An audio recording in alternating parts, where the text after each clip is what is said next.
बिस्मिल्लाहिर्रहमानिर्रहीम। अस्सलाम वालेकुम नाज़रीन, आप यूट्यूब चैनल देख रहे हैं। मैं इमरान खान हूँ। अब तक की अपडेट्स जो हैं वो आपके साथ मैं शेयर कर देता हूँ।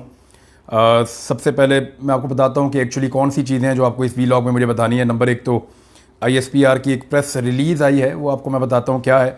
वज़ीर आज़म ने ख़िताब किया है, इम्पोर्टेड वज़ीर आज़म ने कौम से, और शहबाज शरीफ ने क्या कहा वो आपको बताता हूँ। इमरान खान साहब ने अपने वकील के ज़रिए जो तफसीली पैगाम बाहर भिजवाया है वो भी आपको बताता हूँ। पाकिस्तान तहरीक इंसाफ ने बताया कि अब तक उसके कितने कारकुन गिरफ़्तार हुए, ज़ख्मी हुए और कितने लोग जो हैं वो जाँ बहक हुए हैं, वो उन्होंने भी एक दावा किया है, वो भी आपको बताता हूँ। और कुछ और चीज़ें हैं वो आपके साथ मैं शेयर कर देता हूँ। फ़ौज को तैनात कर दिया गया है दोनों सूबों के अंदर, खैबर पख्तूनख्वा में और पंजाब में। और अब पाक फ़ौज के जो दस्ते हैं वो सड़कों के ऊपर नज़र आ रहे हैं, जबकि इस्लामाबाद के अंदर भी फ़ौज को तैनात कर दिया गया है। हुकूमत और इंतज़ामिया ने घुटने टेक दिए पाकिस्तान तहरीक इंसाफ के एहतजाज के सामने, और वो इसको कंट्रोल नहीं कर पाए। एक तरफ तो शहबाज शरीफ साहब ये कह रहे थे कि चंद लोग थे, बहुत थोड़े से लोग थे जो निकले, ज़्यादातर लोग नहीं निकले, और उन्होंने कहा कि ये बिल्कुल ही छोटा सा एहतजाज था। लेकिन उसके बाद साथ ही साथ हमने देखा कि इस्लामाबाद में, खैबर पख्तूनख्वा में और पंजाब में रेंजर्स को बुलाना पड़ा, फिर बाद में फ़ौज के दस्ते तलब किए गए, फ़ौज को तलब किया गया। तो ये सारी चीज़ बता रही है कि पाकिस्तान तहरीक इंसाफ का एहतजाज छोटा तो बिल्कुल नहीं था, बहुत बड़े पैमाने पर लोग निकले थे एहतजाज के लिए कि उनके लीडर को गिरफ़्तार किया गया था। लोग इमरान खान के बारे में ये एक तासुर रखते हैं पाकिस्तान में। नॉर्मली आप किसी से भी पूछ लें कि क्या इमरान खान करप्ट है, तो आपको लोग कहेंगे नहीं है। करप्शन के हवाले से लोग बड़े क्लियर हैं कि इमरान खान करप्ट नहीं है। सबसे ज़्यादा लोग चंदा इमरान खान को देते हैं पाकिस्तान में, सबसे ज़्यादा पैसे चंदे के नाम पे इमरान खान साहब इकट्ठे करते हैं पाकिस्तान में। तो वो इसीलिए लोग देते हैं कि लोगों को ये पता है कि ये आदमी करप्ट नहीं है या पैसों का भूखा नहीं है। तो ये वाला जो इल्ज़ाम लगाकर इमरान खान साहब को गिरफ़्तार किया गया है, ये बात लोगों को हज़म नहीं हो रही। पाकिस्तान तहरीक इंसाफ के सिर्फ कारकुन नहीं है, बल्कि अवाम बहुत बड़ी तादाद में निकली है। पहले तो आपको मैं डाटा बताता हूँ जो कि तहरीक इंसाफ ने शेयर किया है। उनका ये कहना है कि उनके 47 लोग अब तक जाँ बहक हो चुके हैं। बल्कि भी थोड़ी देर पहले एक और इतला आई है, कंफर्म नहीं की जा सकती क्योंकि गवर्नमेंट कोई इन्फॉर्मेशन दे नहीं रही। गवर्नमेंट की तरफ से अभी तक किसी चीज़ को ओन नहीं किया जा रहा, और वो बता नहीं रही कि उनके पास अदाद शुमार क्या है। खैबर पख्तूनख्वा से जो खबरें आई हैं वो काफ़ी डिस्टर्बिंग हैं। यानी पेशावर के अंदर 14 लोगों की जाँ बहक होने की इतलात मौसूल हुई हैं। अब इंडिपेंडेंट मीडिया इन चीज़ों को रिपोर्ट नहीं कर रहा। वजह यह है कि पाकिस्तान में मीडिया के ऊपर एक पॉलिसी के तहत मना किया गया है कि एहतजाज नहीं दिखाना और इससे रिलेटेड विजुअल्स नहीं दिखाने। तो पाकिस्तान के टीवी चैनल्स नहीं दिखा पा रहे, तमाम टीवी चैनल्स ना दिखाने पर मजबूर हैं। आलमी मीडिया इसको दिखा रहा है, लेकिन अदाद शुमार एक तरफ तो क्लेम पाकिस्तान तहरीक इंसाफ का हो सकता है, और दूसरी तरफ जो अदाद शुमार है वो हुकूमत की जानिब से जारी किए जाएँ, तो तभी आप किसी नतीजे पर पहुँच सकते हैं कि सिचुएशन है क्या। लेकिन तहरीक इंसाफ ने जो डाटा दिया है उसके मुताबिक उन्होंने शहरों के साथ साथ नाम लिख कर बताया। तो उनके मुताबिक 47 लोग जो हैं, खैबर पख्तूनख्वा में ज़्यादा और पंजाब में कम, लेकिन इतने लोग जाँ बहक हो गए हैं, और तकरीबन 150 से ज़ायद लोग ज़ख्मी हुए हैं और ज़्यादा ज़ख्मी हुए हैं, जबकि 1000 से ज़ायद लोगों को गिरफ़्तार कर लिया गया है। पाकिस्तान तहरीक इंसाफ के चंद अहम रहनुमाओं को भी गिरफ़्तार कर लिया गया है। और आज रात को, यानी जब मैं वीडियो कर रहा हूँ तो ये बिल्कुल आप लेट नाइट को देख रहे होंगे, तो क्रैकडाउन आज रात को भी किया जाएगा मुख्तलिफ जगहों के ऊपर, और गिरफ़्तारियों का सिलसिला जो है वो उसको तेज़ किया जा रहा है। अब जो लोग गिरफ़्तार हो रहे हैं इनमें वो लोग हैं जो पाकिस्तान तहरीक इंसाफ के लिए एहतजाज करने के लिए बाहर आते हैं। मैं आपको क्लियर कर दूं कि इनमें वो लोग नहीं हैं जिन्होंने कोई तोड़ फोड़ की हो, वो लोग नहीं हैं जिन्होंने कोई इमलाक को आग लगाई हो। पाकिस्तान तहरीक इंसाफ के पॉलिटिकल कारकुनों ने ऐसा कुछ नहीं किया, और अगर किसी कारकुन ने ऐसा किया है तो बिल्कुल गलत किया है और उसको नहीं करना चाहिए था। दूसरी जानिब जो भी शरपसंदी हुई है या जो इस किस्म के इकदाम किए गए हैं उसके ऊपर इंक्वायरी करके बंदे गिरफ़्तार करने चाहिए, और जिन लोगों ने गलत किया उनको सज़ा देनी चाहिए। इसमें एक पॉलिटिकल पार्टी को डायरेक्टली टारगेट कर देना भी मुनासिब नहीं होगा। लेकिन पहले मैं आपको ज़रा इमरान खान साहब का स्टेटमेंट बता देता हूँ, फिर आगे बढ़ते हैं। हिरासत के दौरान मुझ पर तशद्दुद किया, ये वकील के थ्रू आया, डायरेक्टली उनकी कोई बात बाहर नहीं आ पा रही। वकील के थ्रू ये है कि हिरासत के दौरान मुझ पर तशद्दुद किया गया। जब हिरासत हो रही थी उस वक्त सर के पिछले हिस्से में चोट है, दौरान हिरासत नैब हुकाम का रवैया मुनासिब था, जबकि रात 3 बजे मुझे पुलिस लाइन शिफ्ट किया गया। पुलिस का मेरे साथ रवैया हद तक आमेज़ रहा। सोने के लिए गंदा कमरा दिया गया जिसमें कोई तकिया या मैट्रेस नहीं था, बस एक गंदी सी चटाई दी गई। गिरफ्तारी के बाद से अब तक मुझे खाने के लिए कुछ नहीं दिया गया। मार्शल लॉ लगे या कुछ भी हो, कौम से पैगाम है कि पीछे ना हटे। चाहे सारी ज़िंदगी जेल में ही क्यों ना रहना पड़े। Chief justice Islamabad high court की अदालत से इंसाफ नहीं मांगूंगा। साथ ही साहब उन्होंने पाकिस्तान के लोगों से कहा कि वो कुर्बानी देने से दरेग ना करें और वो एहतजाज करते रहें रूल ऑफ लॉ के लिए। वो ये कह रहे थे कि रूल ऑफ लॉ के लिए, जो इसके साथ मुल्हिका जो स्टेटमेंट का हिस्सा है। अब ज़रा आप स्टेटमेंट देख लें ISPR का, फिर शहबाज शरीफ साहब के बारे में बताते हैं। ISPR का स्टेटमेंट ये है कि 9 मई का दिन एक स्याह बाब की तरह याद रखा जाएगा। चेयरमैन तहरीक इंसाफ को नैब के एलामिया के मुताबिक, नैब के एलामिया को कोट किया उन्होंने कि नैब के एलामिया के मुताबिक इस्लामाबाद हाई कोर्ट से कानून के मुताबिक हिरासत में लिया गया। इस गिरफ्तारी के फ़ौरन बाद एक मुनज़्ज़म तरीके से आर्मी की इमलाक और तनसीबात पर हमले कराए गए और फ़ौज मुखालिफ नारेबाजी करवाई गई। एक तरफ तो ये शरपसंद नासिर अवामी जज्बात को अपने महदूद और खुद गर्ज मकसद के लिए, मकासद की तकमील के लिए भरपूर तौर पर उभारते हैं, दूसरी तरफ लोगों की आंखों में धूल डालते हुए मुल्क के लिए फ़ौज की अहमियत को भी उजागर करते नहीं थकते, जो कि दोगलेपन की मिसाल है। जो काम मुल्क के अब्दी दुश्मन 75 साल ना कर सके, वो इक़्तिदार की हवस में मुब्तला एक सियासी लिबादा उड़े हुए इस गिरोह ने कर दिखाया। फ़ौज ने इंतहाई तहम्मुल, बुर्दबारी और स्ट्रेन का मुजाहरा किया और अपनी साख की भी परवाह न करते हुए मुल्क के वसी तर मफाद में इंतहाई सब्र और बर्दाश्त से काम लिया। मज़मूम मनसूबाबंदी के तहत पैदा की गई इस सूरत हाल से ये घिनौनी कोशिश की गई कि आर्मी अपना फौरी रद्द-ए-अमल दे, जिसको अपने मज़मूम सियासी मकासद के लिए इस्तेमाल किया जा सके। आर्मी के मेच्योर रिस्पॉन्स ने इस साजिश को नाकाम बना दिया। हमें अच्छी तरह इल्म है कि इसके पीछे पार्टी के कुछ शरपसंद लीडरशिप के अहकामात, हदायत और मुकम्मल पेशगी मनसूबाबंदी थी और है। जो सहूलतकार मनसूबा साद और सियासी बलवाई इन कार्रवाइयों में मुलव्वस हैं, उनकी शनाख्त कर ली गई है और उनके खिलाफ कानून के मुताबिक सख्त कार्रवाई की जाएगी और ये तमाम शरपसंद अनासर अब नताइज के खुद जिम्मेदार होंगे। फ़ौज बशमूल तमाम कानून नाफिज करने वाले इदारे, फ़ौजी व रियासती तनसीबात और इमलाक पर किसी भी मज़ीद हमले की सूरत में शदीद रद्द-ए-अमल दिया जाएगा, जिसकी मुकम्मल जिम्मेदारी इसी टोले पर होगी जो पाकिस्तान को खाना जंगी में धकेलना चाहता है और बरमला और मुतअद्दिद बार इसका इजहार भी कर चुका है। किसी को भी अवाम को उकसाने और कानून को हाथ में लेने की इजाज़त नहीं दी जा सकती। ये जी ISPR की प्रेस रिलीज़ है और इस प्रेस रिलीज़ में एक चीज़ तो साबित हो रही है कि उन्होंने ये कहा कि फ़ौज ने रिस्ट्रेंट का मुजाहरा किया जिस वक्त फ़ौजी इमलाक के ऊपर लोग पहुँचे। तो अब ये लोग कौन हैं, इसमें पाकिस्तान तहरीक इंसाफ का भी एक मौक़िफ़ है। तहरीक इंसाफ का ये कहना है, उन्होंने कुछ वीडियोज़ भी शेयर किए हैं और कुछ ट्वीट्स भी उन्होंने शेयर किए हैं और उनका ये कहना है कि जो लोग शरपसंद हैं या कुछ गुल्लू बट उनके अंदर शामिल किए गए हैं, जिन्होंने इमलाक को आग भी लगाई है। कुछ लोगों को पकड़ के उन्होंने पूछा भी है वहाँ पे और उनको रोक के जब सवाल जवाब किए तो वो लोग निकल गए। इससे पहले भी ऐसे मनाज़िर हम देखते रहे हैं। तो एक पॉलिटिकल पार्टी के ख़िलाफ़ कहीं ये कोई साजिश तो नहीं है, ये एक बड़ा सवाल पैदा हो रहा है।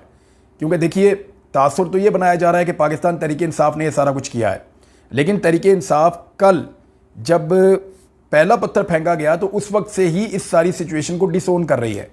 तहरीक इंसाफ का ये कहना है कि रद्द-ए-अमल के तौर पे हम एहतजाज ज़रूर कर रहे हैं, लेकिन तोड़ फोड़ से, जलाओ घिराव से हमारा कोई ताल्लुक नहीं है और हम इन लोगों को डिसोन करते हैं जिन्होंने ये किया है और उनके खिलाफ कानूनी कार्रवाई की जाए। ये तो पाकिस्तान तहरीक इंसाफ का भी मौक़िफ़ है। लेट्स सी इसके अंदर होता क्या है, लेकिन जो दिखाई दे रहा है वो ये है कि वज़ीर आज़म ने जब खिताब किया तो उससे भी ये लगता है कि शायद अब उन्होंने ये फ़ैसला कर लिया है हुकूमत ने और हुकूमत के सहूलतकारों ने कि पाकिस्तान तहरीक इंसाफ को कलअदम करार दे दिया जाएगा या इस पॉलिटिकल पार्टी को जो है वो दहशतगर्द करार दे दिया जाएगा। देखिए, पाकिस्तान तहरीक इंसाफ इस वक्त पाकिस्तान के 70% लोगों की नुमाइंदगी करती है। 2018 के इलेक्शन में इस पॉलिटिकल पार्टी ने 1,70,00,000 से के आसपास वोट लिए थे। 1,70,00,000 वोट थोड़ा नहीं होता और इस मरतबा ये तादाद बहुत ज़्यादा बढ़ गई है क्योंकि तहरीक इंसाफ बहुत मकबूल जमात है। तो पाकिस्तान की 70% आबादी की नुमाइंदगी ये जमात करती है, चारों सूबों की नुमाइंदगी ये जमात करती है। आज़ाद कश्मीर में सबसे ज़्यादा वोट इनको मिला है, इसी तरह गिलगित बल्तिस्तान में सबसे ज़्यादा वोट इनके पास है। ऐसी सूरत हाल में ये किस तरह मुमकिन है कि एक ऐसी पॉलिटिकल पार्टी को दहशतगर्द करार दे दिया जाए? क्योंकि अगर इतनी बड़ी पॉलिटिकल पार्टी को और इतने बड़े पॉलिटिकल लीडर को दहशतगर्द करार दे दिया गया तो इसका मतलब ये होगा कि पाकिस्तान के लोगों की अक्सरियत क्या दहशतगर्द पार्टी में है या वो दहशतगर्दी पसंद करते हैं। तो ऐसा बिल्कुल नहीं है। पाकिस्तानी पुरअमन शहरी हैं और अमन पसंद लोग हैं और ये शरपसंद अनासिर हर जगह मौजूद होते हैं। यानी पेशावर के अंदर असलहे की दुकान लूट ली गई। अब वो किन लोगों ने लूटी? सूरत-ए-हाल से फ़ायदा उठाने वाले। जब सीधी गोलियां चल रही हैं, हर तरफ लड़ाई हो रही है, हर तरफ लॉकडाउन की सिचुएशन है, तो शरपसंद अनासर, जराइम पेशा लोग, इस तरह के लोग फ़ायदा उठाते हैं और ऐसी एक्टिविटीज़ करते हैं। चोरी भी करते हैं, दो नंबरी भी करते हैं, फ्रॉड भी करते हैं। यूरोप के ममालिक में ऐसा होता है, लोग एटीएम मशीनें उखाड़ के ले जाते हैं, लोग स्टोर्स के ऊपर हमला करते हैं, जिसके हाथ में जो चीज़ आती है वो उठाकर ले जाता है। यूरोप और अमेरिका के एहतजाजों में हमने इस तरह के मनाजिर देखे हैं। जॉर्ज फ्लॉयड के मामले के ऊपर जो एहतजाज हो रहे थे, उन दिनों में हमने इस किस्म के मनाजिर जो है वो देखे थे। तो मैं क्लियरली आपको ये बता देता हूँ कि इसके ऊपर एक डीप इन्वेस्टिगेशन होनी चाहिए और बेशक इसके ऊपर एक जुडिशल कमीशन बनाया जाए जो आइडेंटिफाई करे लोगों को और उसके बाद उन लोगों को सज़ा दी जाए। और अगर तो ये एक मनसूबाबंदी के साथ हुआ है तो ये भी काबिल मजम्मत है, और फिर मनसूबाबंदी करने वाले जो लोग हैं उनको फिर साबित किया जाए कि इन्होंने मनसूबा बनाया, फिर उनके खिलाफ कानूनी कार्रवाई की जाए।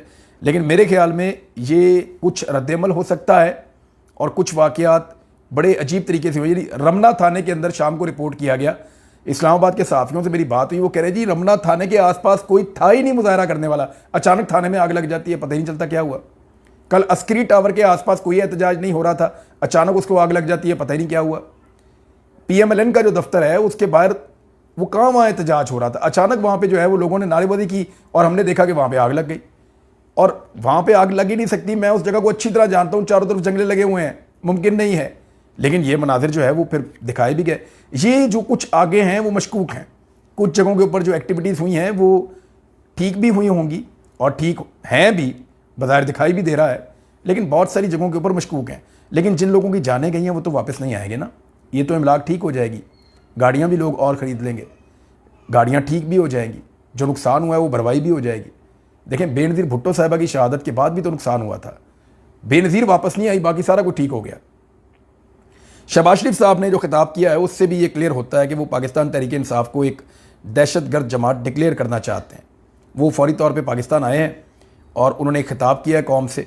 खिताब करते हुए लिखा हुआ खिताब था शहबाज शरीफ साहब का, और वो बहुत ज़्यादा ऐसा लगता है कि किसी ने बड़ी मेहनत के साथ वो खिताब लिखा था।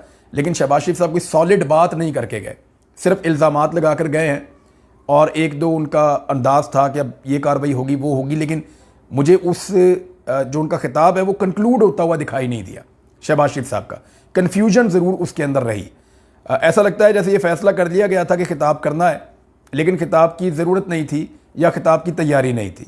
बहरहाल शहबाज शरीफ साहब ने खिताब करते हुए दो दावे तो ऐसे किए हैं, मैं आपके सामने दो चार दावे हैं आपके सामने रख देता हूँ। शहबाज शरीफ ने कहा कि नवाज शरीफ ने हमेशा कानून का सामना किया, 4 साल हो गए हैं शहबाज शरीफ साहब ने स्टाम्प पेपर लिख कर दिया और नवाज शरीफ साहब पाकिस्तान वापस नहीं आ रहे। 4 साल हो गए, चंद हफ्तों के लिए गए थे, ये कैसा वो कानून का सामना कर रहे हैं। शहबाज शरीफ ने कहा कि बेनज़ीर भुट्टो की शहादत पर पीपल्स पार्टी ने बड़ा रिस्ट्रेंट का मुजाहरा किया था और किसी किस्म का एहतजाज और ये चीज़ें पाकिस्तान में नहीं हुई थी। इसी तरह का एक दावा जो है वो शर्जील इनाम मेमन ने भी किया, बाकी लोगों ने भी किया कि बेनज़ीर भुट्टो की शहादत के ऊपर हमने कुछ भी नहीं किया पाकिस्तान के अंदर और कोई हालात ख़राब नहीं हुए। तो मैं ज़रा आपको बता देता हूँ कि बेनज़ीर भुट्टो की शहादत के बाद लोगों को ना गिरफ़्तार किया जा रहा था, ना उनको मारा जा रहा था, ना उनके ऊपर अटैक किया जा रहा था, रियासत लोगों के ऊपर हमला नहीं कर रही थी। लेकिन पीपल्स पार्टी के लोगों का जो गुस्सा था उसकी इंतहा ये थी कि 2 दिन के अंदर 4 दिन के अंदर जो पहले 4 दिन हैं उनके अंदर जो नुकसान हुआ था पाकिस्तान का वो $2 अरब का नुकसान था। 2 अरब अमरीकी डॉलर इतने पैसे होते हैं कि इससे आधे पैसों के लिए हम IMF की 1 साल से मिन्नतें कर रहे हैं।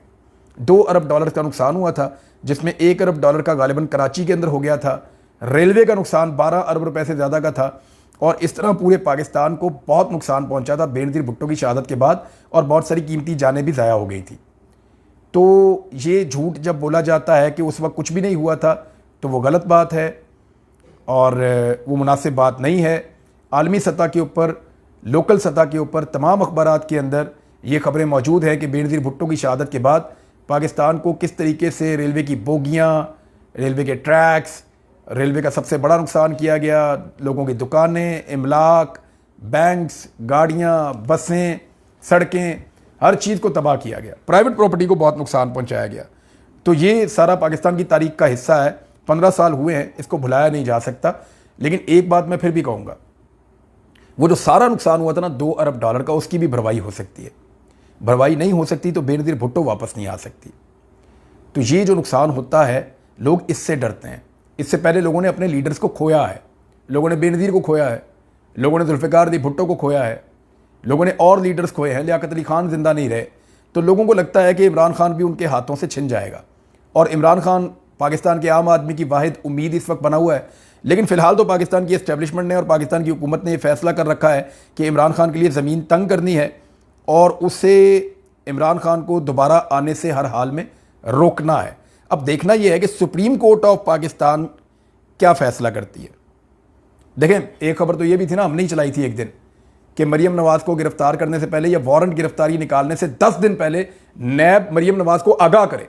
ये भी हमने चलाई थी, अदालत से आई थी खबर।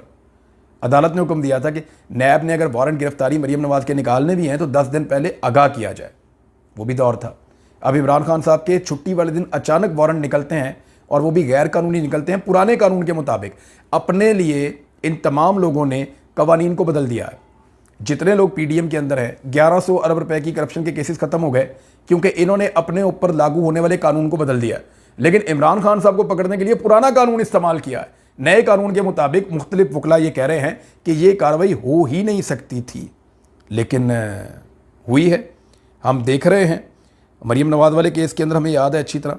अब फौज को तैनात कर दिया गया है, उसके बाद लॉ एंड ऑर्डर को तो मेंटेन किया जा सकता है, लेकिन लोगों का एहतजाज जारी है इमरान खान की रिहाई के लिए, और लोग इमरान खान की रिहाई के लिए एहतजाज करते रहेंगे। लोगों को अगर ज़बरदस्ती घरों में बंद भी कर दिया गया, लॉकडाउन लगा के, कर्फ्यू लगा के, तो लोगों का गुस्सा क्या कम हो जाएगा या लोगों के जज्बात बदल जाएंगे?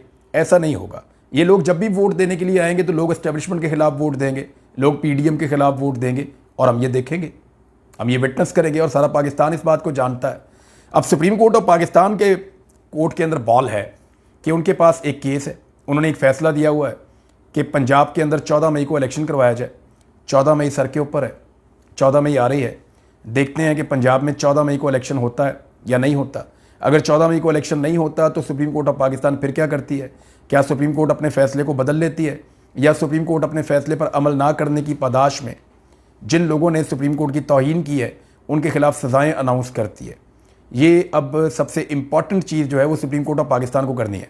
इमरान खान साहब की गिरफ्तारी के वाला केस जो है वो भी सुप्रीम कोर्ट ऑफ पाकिस्तान में है, वहाँ भी फैसला सुप्रीम कोर्ट ऑफ पाकिस्तान को करना है। तो अभी सब कुछ पता चल जाएगा। हालात ये पैदा हो गए हैं कि लाहौर पुलिस ने एक और शाहकार किस्म की FIR काटी है। FIR के मुताबिक मियाँ असलम इकबाल ने अपनी बंदूक से या अपनी गन से फायरिंग करते हुए, यानी दस्ती आतशी असला कहते हैं, पिस्टल वगैरह, यानी मियाँ असलम इकबाल ने अपने पिस्टल से फायरिंग करके तहरीक इंसाफ के कारकुन अब्दुल्ला को मार दिया, और दूसरी तरफ मियाँ महमूद रशीद ने अपने पिस्तौल से फायर करके एक और कारकुन तहरीक इंसाफ के हैं अब्दुल कदीर, उनको हलाक कर दिया। ये मुकदमा थाना सरवर रोड में दर्ज कर दिया गया है। यानी जब इस तरह का मजाक किया जाएगा, इस किस्म की FIR दर्ज की जाएंगी, तो उसके नतीजे में जो सारी की सारी इन्वेस्टिगेशन है वो मशकूक हो जाएगी। देखें, डिमांड क्या है पाकिस्तानियों की? वो ये है कि जिन लोगों ने भी इमलाक को नुकसान पहुंचाया उनको अलग किया जाए और उनको अलग तरीके से डील किया जाए, और पता किया जाए ये कौन लोग हैं, इनका ताल्लुक कहाँ से और किसने इनको भेजा है और ये क्यों ऐसा कर रहे थे। ये एक अलग केस है, इसको अलग किया जाए और सियासी जमात के एहतजाज को अलग देखा जाए। लेकिन अगर सियासी जमात के लोगों पे ये इल्ज़ामात लगेंगे कि वो हथियार लेकर आए, इससे पहले उन्होंने बेशुमार एहतजाज किए हैं, बेशुमार जलसे जुलूस किए हैं, बेशुमार चीज़ें उन्होंने की हैं, तो मियाँ असलम इकबाल खुद अपने हाथ में गन पकड़ के एक कारकुन को कत्ल कर देंगे और कोई कैमरा उनको नहीं देखेगा? How is it possible? सैकड़ों मोबाइल फ़ोन हर वक्त इन लीडर के आसपास फिर रहे होते हैं और लोग इनको कवर कर रहे होते हैं। मियाँ महमूद रशीद ने एक और कारकुन को गोली मार दी और किसी ने देखा भी नहीं। उस एरिया के अंदर बहुत ज़्यादा CCTV फुटेज मौजूद होती है, कैमराज लगे हुए हैं, कैंट का एरिया है, तो ये सारा कुछ जो है वहाँ पे रिकॉर्ड भी किया गया होगा। इस किस्म के मुकदमात बनाने के बाद मज़ीद शकूक व शुबहात पैदा किए जाएंगे कि रूल ऑफ लॉ की तरफ नहीं जा रहा, निज़ाम जो है वो बदले की तरफ जा रहा है, निज़ाम जो है वो मज़ीद ख़राबी की तरफ जा रहा है। बहरहाल ये सिचुएशन मैंने आपके सामने रख दी है। इमरान खान साहब की गिरफ्तारी में ये दूसरी रात है और इमरान खान साहब तो डटे हुए हैं। वो तो ये कह रहे हैं कि वो कंप्रोमाइज़ नहीं करेंगे, वो अपने केसेस का सामना भी करेंगे। उनका 8 रोज़ा रिमांड भी दिया गया है। तो इमरान खान तो डट गए हैं। पाकिस्तान के अवाम ने भी पाकिस्तान की तारीख़ का सबसे खौफनाक या भरपूर एहतजाज किया है, बहुत बड़ी तादाद में वो निकले हैं, लेकिन अभी तक चीज़ें फ़ैसला कुन मरहले में दाखिल नहीं हुई। लेट्स सी, देखते रहें होता क्या है। हम आपको रिपोर्ट करते रहेंगे। अब तक इतने अपना ख्याल रखिएगा। अल्लाह हाफ़िज़।